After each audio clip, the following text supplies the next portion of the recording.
Wattway, la route solaire. Une bonne idée ou un effet de com, de manchère bidon, l'histoire de raconter une jolie histoire à base d'innovation, d'emplois locaux et de France pionnière dans un truc?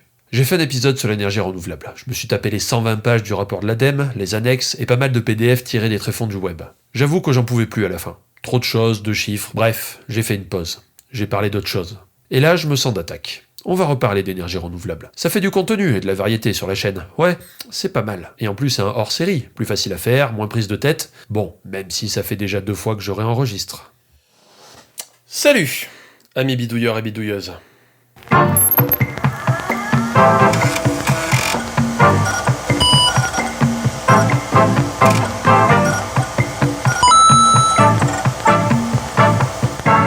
Alors aujourd'hui c'est un petit hors-série, vous commencez à connaître le principe, ce sont des vidéos qui sont plus à l'arrache, moins recherchées que le Monsieur Bidouille, qui sont plus simples à faire et qui me permettent aussi de faire du contenu et de parler de sujets un petit peu annexes, qui ne méritent pas un Monsieur Bidouille, et sur lesquels je vais plus donner mon avis, etc. Il y a quelques temps j'ai fait une vidéo sur la transition énergétique, vidéo qui a été très compliquée à faire, où je vulgarise grosso modo un rapport de 120 pages qui a été fait par l'ADEME, rapport qui traite de la question de la transition énergétique, est-ce que c'est vraiment possible d'alimenter le pays avec de l'énergie 100% énergie renouvelable. Donc entre-temps, je suis passé à autre chose, histoire de m'aérer l'esprit, et là, je suis d'attaque pour revenir un petit peu sur les sujets de transition énergétique. Et donc aujourd'hui, je me suis dit, tiens, ça serait quand même assez cool de faire un petit hors-série sur Wattway, la fameuse route solaire qui a été inaugurée il y a quasiment un an, c'était le 22 décembre 2016, par Ségolène Royal, alors ministre de l'écologie.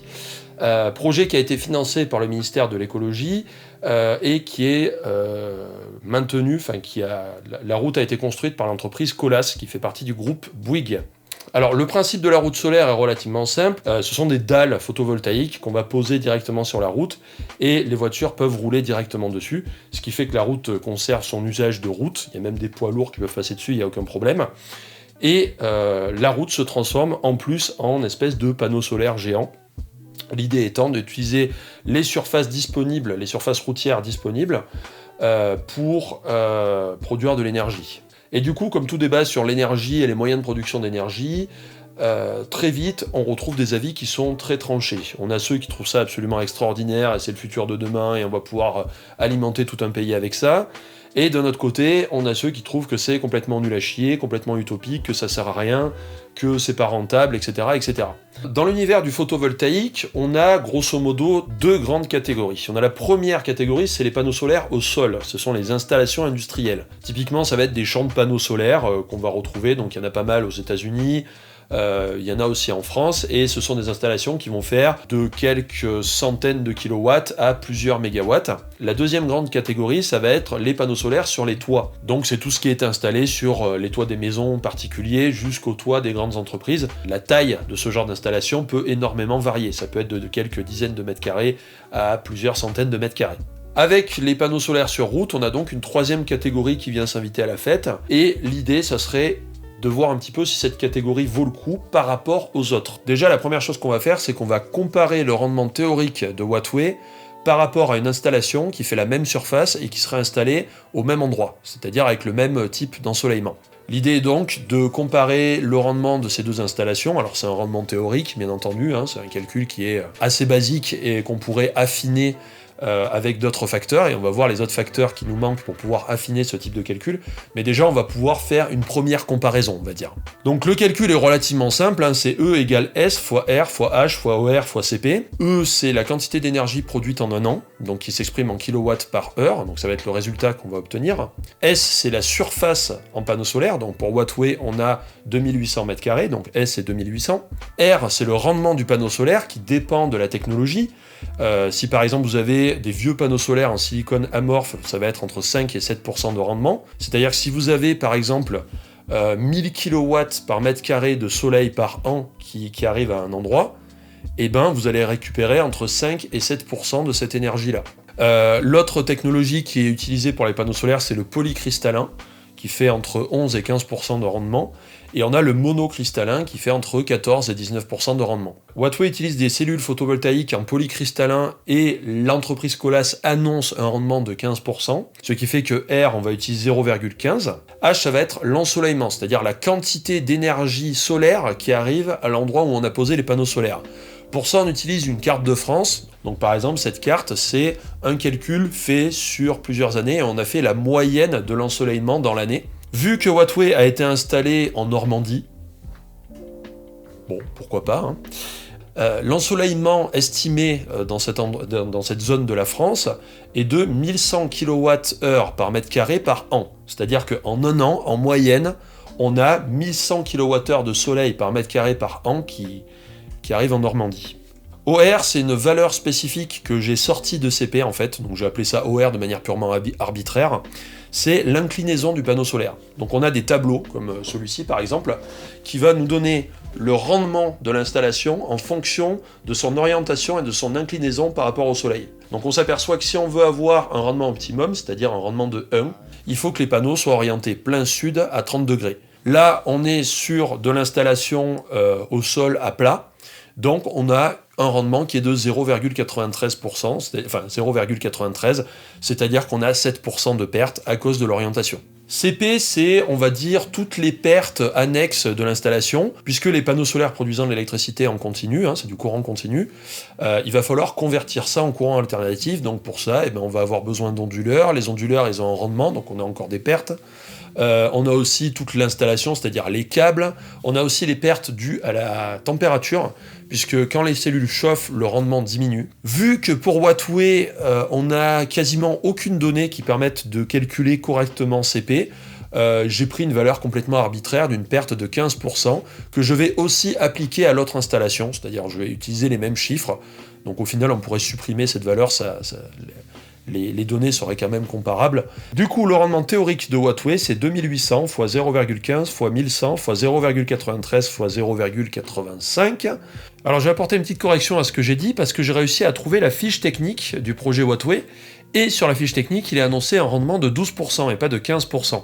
Donc si on passe le rendement dans l'équation de 0,15 à 0,12, on tombe sur un résultat de 292 168 kWh par an, soit 292 MWh. Alors ça correspond à quoi 292 MWh? Eh bien, pour vous donner une idée, si on prend la consommation d'électricité moyenne par ménage, qui est de 4679 kWh, donc 4,6 MWh, on pourrait alimenter 63 ménages avec le projet Wattway de 2800 m². Mais bon, ça c'est une consommation moyenne par ménage, donc on va essayer de prendre quelque chose de plus concret. Si on prend des maisons de 70 m² avec 3 personnes vivant à l'intérieur et qui n'est pas chauffée au chauffage électrique, on pourra alimenter 194 maisons. Donc ça, c'est 194 maisons de 70 m² sans chauffage électrique. Parce que si on prend des maisons de la même surface, mais avec du chauffage électrique, on tombe à 29. Ouais, ça consomme un max, le chauffage électrique. J'en profite aussi pour ajouter que Colas annonce que 20 m² de Wattway permettrait d'alimenter une maison pendant un an. Ce qui est pas faux, hein, parce que si on fait le calcul à l'envers, on se rend compte que pour 20 m², d'après les calculs théoriques que j'ai faits, on arriverait à produire à peu près 2000 kWh par an, donc 2 MW. Et moi, je suis parti sur des maisons, les maisons sans chauffage de 70 m² avec 3 personnes à l'intérieur. Je suis parti sur des chiffres que j'ai trouvés sur Internet, et ils m'annoncent qu'une consommation d'à peu près 1500 kWh par an. Et donc là, avec 20 m² de Wattway, ça serait 2000 kWh par an, 2 MW, donc ça serait réaliste comme truc. En tout cas, on partirait sur une maison sans chauffage électrique, parce que sinon on explose complètement la facture.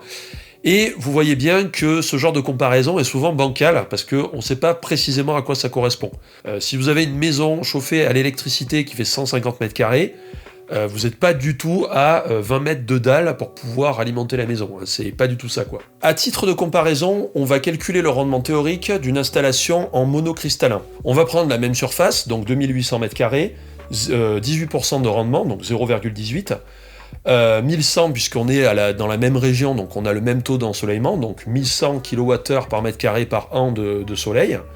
L'orientation, ça va être plein sud à 30 degrés, puisque quitte à faire une installation dédiée pour des panneaux solaires, autant lui mettre la meilleure orientation possible avec la meilleure inclinaison possible. Et on va utiliser les mêmes pertes annexes que pour l'installation Wattway, c'est-à-dire on va mettre un rendement de 0,85, 15% de perte. Et donc le résultat est de 471 240 kWh par an, soit 471 MWh par an. Du coup, si on fait la comparaison avec une installation classique au sol, avec des panneaux solaires modernes, qui ont un rendement de 0,18, donc de 18%, et le projet Wattway, on tombe sur une différence de rendement de 61%. Donc c'est quand même pas rien. Voilà, donc ça c'est pour le rendement théorique. Ensuite, il y a des questions qu'on peut se poser sur le projet Wattway. Des questions à laquelle, malheureusement, j'ai pas trouvé d'infos. Si vous en trouvez, merci de les partager en commentaire. Par exemple, on ne sait pas qu'est-ce qu'il en est des pertes dues à la chaleur. Le problème du silicium, les panneaux solaires ils sont faits en silicium, et le problème des semi-conducteurs en général, c'est que ça adore le froid. Et pour éviter qu'un panneau solaire monte trop en température, on va faire en sorte que de l'air circule derrière et qu'il soit correctement refroidi. Voire même dans certaines installations, on va avoir carrément des VMC qui vont envoyer de l'air frais dans les installations pour pouvoir refroidir les panneaux solaires. Alors sur la fiche technique que j'ai pu trouver, bien entendu j'ai mis le lien dans la description, on a un petit peu plus d'informations puisqu'on trouve le coefficient de perte de puissance en fonction de la température. Et il est de moins 0,43% par degré.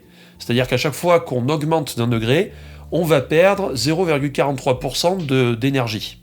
De ce que j'ai vu sur d'autres fiches techniques de panneaux solaires classiques cette fois-ci, ce coefficient est à peu près le même, donc c'est normal d'avoir ce type de coefficient sur des panneaux solaires. Simplement, les panneaux solaires classiques, ils peuvent être refroidis.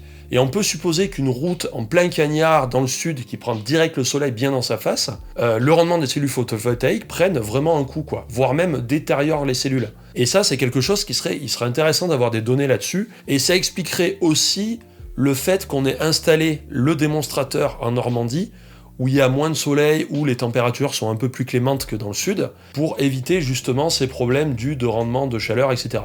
Alors c'est de la pure spéculation, j'en sais rien, il n'y a pas de données là-dessus, On a aussi les pertes dues à l'usure de la route, et ça c'est un truc qui serait assez intéressant à connaître, parce que si on a un rendement qui baisse vraiment à cause de la poussière, de la gomme de pneus, etc., ça se trouve on en viendrait à devoir nettoyer les routes, c'est-à-dire à passer la lessiveuse pour faire en sorte que la route reste clean et que le soleil arrive bien sur les cellules photovoltaïques. Et ensuite, on a les fameuses pertes de masquage. Alors, les pertes de masquage, c'est quoi ? C'est par exemple, vous avez un arbre à côté de votre panneau solaire, et puis à un moment de la journée, l'ombre de l'arbre tombe sur le panneau solaire. La route où a été posé le projet Wattway a été plutôt bien choisie, je l'ai retrouvé sur Google Maps. Pour l'instant, les photos de Google sont trop vieilles, donc il n'y a pas encore les cellules photovoltaïques sur la route.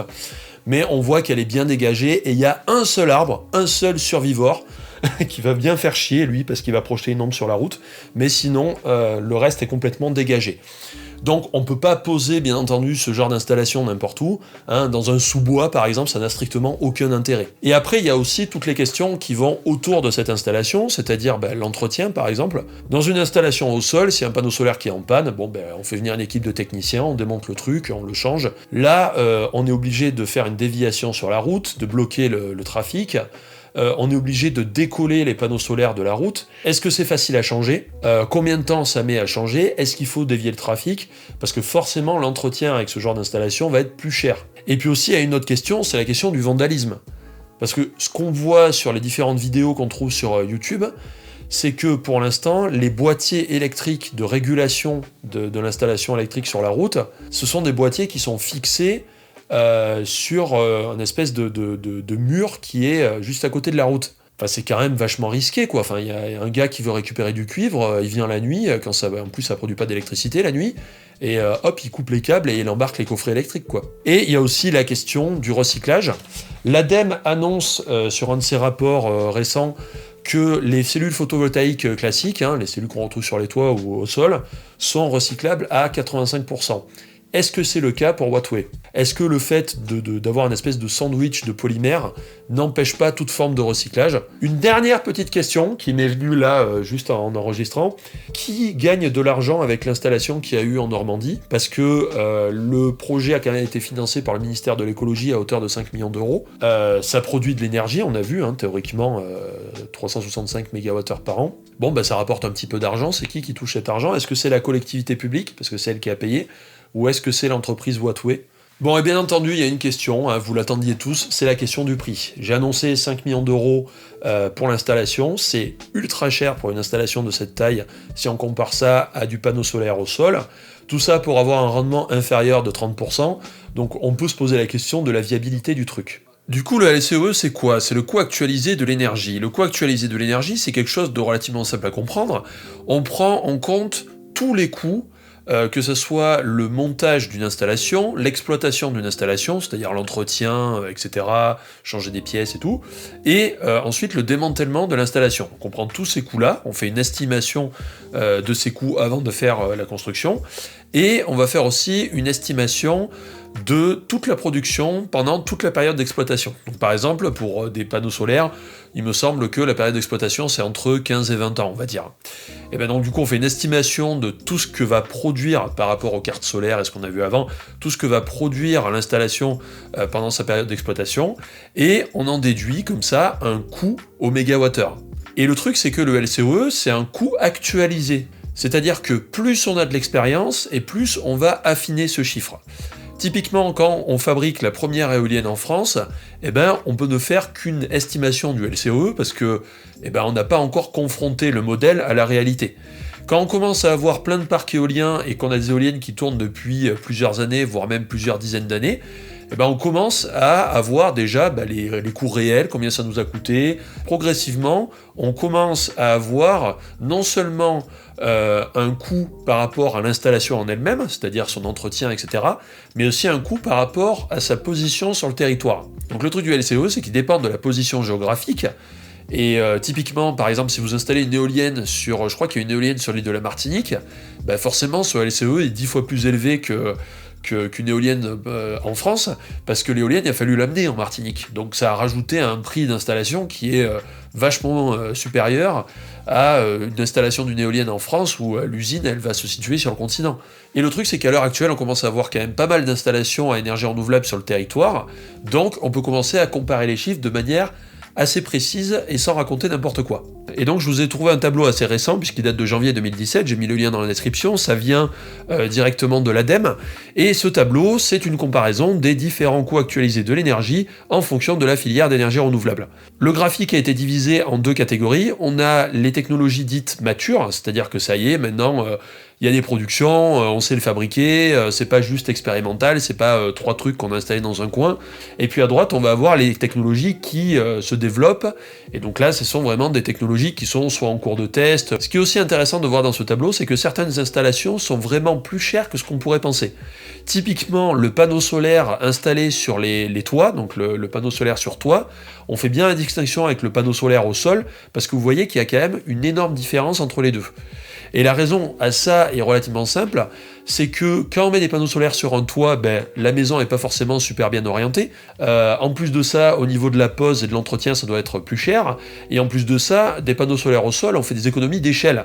C'est-à-dire qu'on a, je ne sais pas combien d'hectares de panneaux solaires, donc voilà, on va payer moins cher, on va dire, au mètre carré, alors que pour des petites installations d'une dizaine ou d'une vingtaine de mètres carrés, forcément, le coût est beaucoup plus élevé. Pour ce qui est de notre fameuse route solaire, on va pas la retrouver sur ce graphique, pour la simple et bonne raison qu'on n'a pas encore assez d'éléments qui permettent de calculer le LCOE. Mais j'ai quand même trouvé un lien où il y a un calcul qui a été fait, alors un petit peu au schnaps, parce que forcément on n'a pas assez de données pour pouvoir faire les calculs, donc voilà, c'est un peu dans le flou, mais on a quand même la superficie, le rendement théorique, et on a quand même le coût de l'installation qui est de 5 millions d'euros.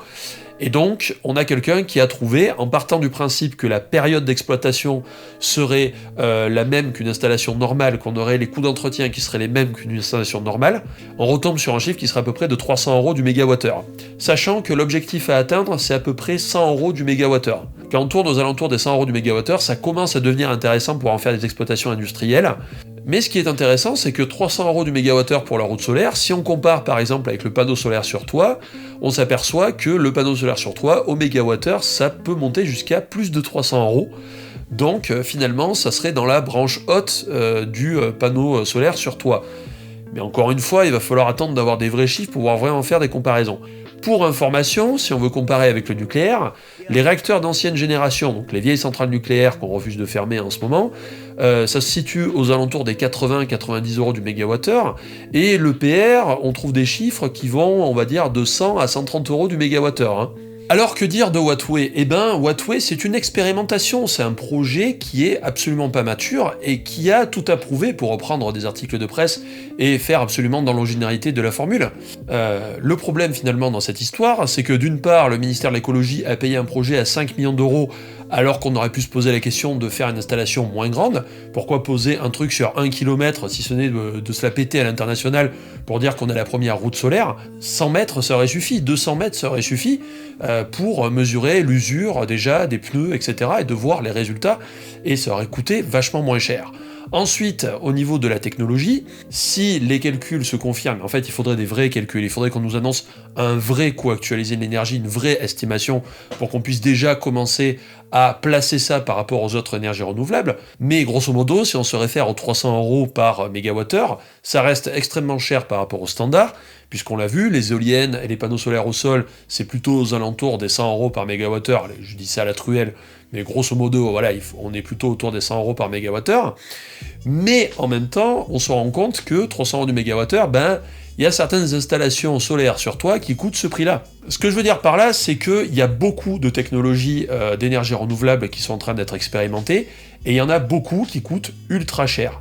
Si on prend par exemple le thermique solaire à concentration, c'est-à-dire la fameuse tour, la centrale Thémis, eh bien l'estimation est donnée à... Le solaire thermodynamique à Tours, c'est entre 164 et 208 euros du mégawattheure, donc c'est moins cher, mais ça reste quand même largement en dessus de ce qu'il faudrait pour que ça soit acceptable. Donc, ce que je veux dire par là, c'est qu'on est sur un projet expérimental et qu'il faut éviter de trop s'emballer trop vite et de soit tout balancer à la poubelle, soit hurler au génie. Ensuite, il y a un point positif que j'ai vu absolument nulle part, c'est le coût du terrain. En effet, si on pose des centrales solaires au sol, il va falloir louer l'espace ou acheter le terrain, ce qui rajoute un coût supplémentaire. Là, les routes, elles sont publiques, elles sont disponibles, et donc on peut poser des panneaux solaires, on a déjà les routes, il n'y a pas besoin d'aménager quoi que ce soit, etc. Donc c'est quand même vachement pratique.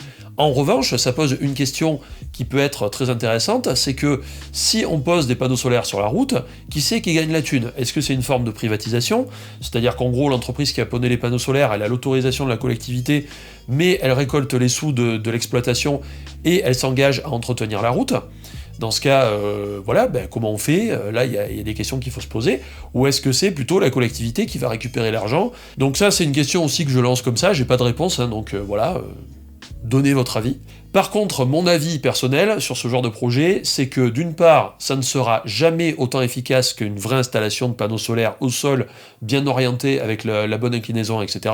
Puisque de toute façon, ça reste un panneau solaire, et un panneau solaire sur lequel roulent des voitures, sur lequel il va y avoir de l'usure, sur lequel il va y avoir de la terre qui va se déposer, sur lequel il va y avoir des traces de pneus, il va y avoir de la gomme de pneus qui va se déposer aussi. À mon avis, et ça reste juste mon avis, ce genre d'installation, ça va être une sorte de dispositif qui va être utile pour des installations spécifiques. Par exemple, dans des paysages qui sont protégés, où on peut pas poser de panneaux solaires sur les toits des maisons parce que c'est des villages classés ou je sais pas quoi, et que le village est protégé, enfin le paysage est protégé, donc on peut pas mettre d'éoliennes, on peut pas mettre de panneaux solaires. On peut supposer que dans ces endroits-là, on mette des routes solaires, l'histoire quand même de pas trop dépaysager, enfin défigurer le paysage, voilà, je cherchais le mot. On peut aussi supposer qu'on puisse fabriquer des sortes de tapis amovibles à partir de cette technologie, et que par exemple sur des chantiers, sur la route, on déploie ces tapis sur la route, et ça permet ensuite d'alimenter toute la signalisation qu'on va mettre de manière temporaire sur la route, vraiment pour des applications spécifiques dans des endroits spécifiques, mais je pense que ça ne sera jamais quelque chose qui sera vraiment significatif dans le mix énergétique du pays. Après, il faut quand même préciser qu'à l'heure actuelle, le solaire représente, en 2016, voilà, les vrais chiffres de production du solaire, c'est 1,8% de la production totale d'électricité en France. En attendant, j'espère que cette vidéo vous a plu. Si elle vous a plu, un petit pouce bleu, un petit commentaire, ça fait toujours plaisir, et puis ça aide la chaîne à se développer. Si vous avez des précisions techniques à apporter, et si vous avez des analyses supplémentaires à apporter par rapport à ce que j'ai dit, voire même des correctifs ou des avis différents, il n'y a aucun souci, du moment que ça se fait dans la bonne humeur et dans un climat apaisé. Et puis moi je vous dis à une prochaine, et on devrait se voir dans pas longtemps, puisque le prochain Monsieur Bidouille va sortir à la fin du mois. Voilà, salut.